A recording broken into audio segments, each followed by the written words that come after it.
La tentation d'un retour. Bon, on est pour ton tirage. On voit ensemble où ça nous mène. Donc, allez, c'est parti. J'espère que tu vas bien.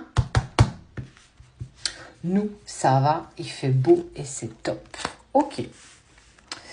Il y a de la tentation d'un retour, mais il y a encore beaucoup de questions qui sont encore sans réponse.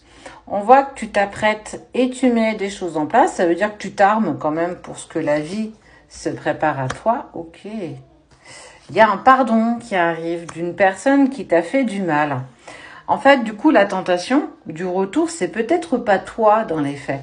C'est peut-être certainement ton autre, du moins une personne qui souhaite revenir dans ta vie. Cette personne, on voit bien qu'elle est sortie de ta vie parce qu'elle s'est éloignée. Et en fait, elle a fait voyage seule. En fait, elle a pris son bateau et elle s'est jetée en mer pour mettre les choses à plat dans sa vie. Qu'est-ce que j'ai encore envie? Qu'est-ce que j'ai encore besoin? Ce dont je n'en ai plus besoin aussi, mais ce dont j'ai encore besoin. En fait, je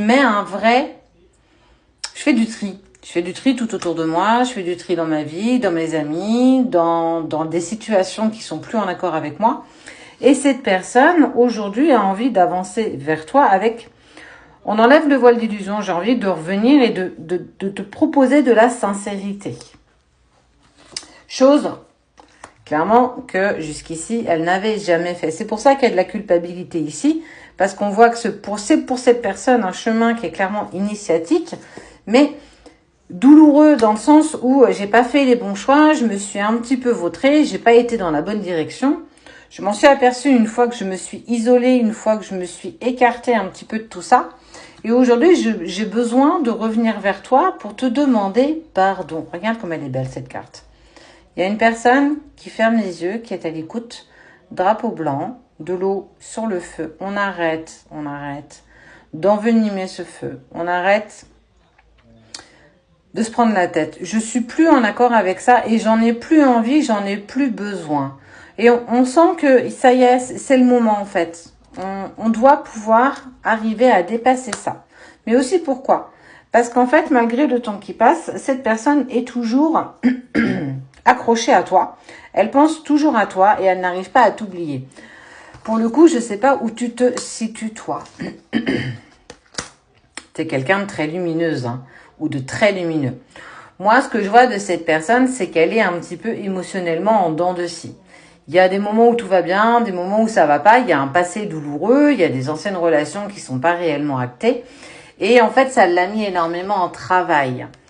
Il a envie de faire l'effort de revenir à une communication. On parle de communication plus fluide. Tu vois, il y a les vases communicants, il y a l'eau qui circule entre les deux.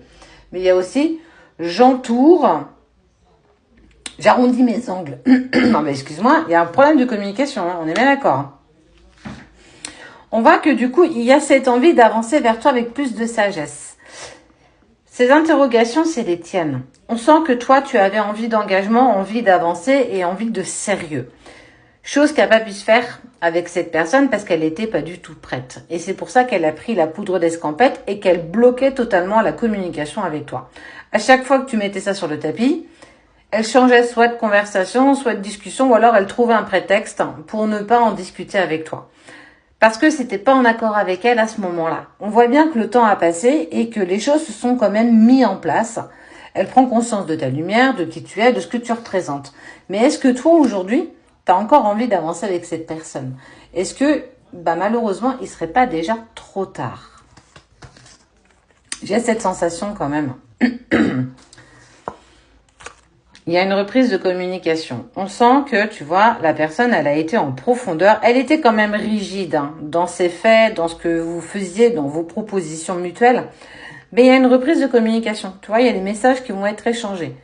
Il a eu comme un électrochoc. Il a enclenché un bouton qui lui permet aujourd'hui d'être tellement plus clair avec lui-même.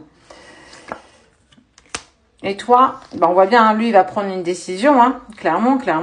Toi, on voit bien que tu as quand même ressenti que ce n'était pas terminé, qu'il y avait encore des choses à mettre en place et que tu penses à lui. Moi, ce qui me dérange un petit peu dans tout ça, c'est que il y a de l'adversité autour de toi.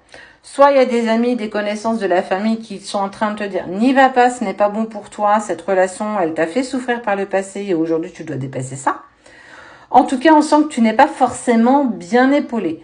Moi, j'ai qu'une chose à te dire. Si tu as envie de repartir avec cette personne, eh ben vas-y. Si tu sens que c'est pas, ça y est, c'est fini, tu peux passer à autre chose, bah passe à autre chose. Si lui, à un moment donné où elle n'était pas prête et que toi, aujourd'hui, bah, tu as envie d'autre chose, que ton horizon n'est plus le même qu'avant, ne te prive pas, ne t'arrête pas pour autant. Quoi qu'il en soit, il faudra que tu fasses un choix.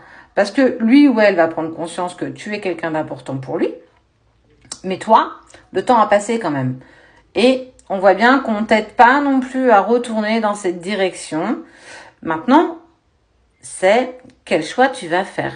Quel est celui qui va être le plus en accord avec toi? Est-ce que je dois continuer? Est-ce que je dois m'arrêter? Qu'est-ce que tes ressentis t'ont toujours poussé à dire, à faire et à croire?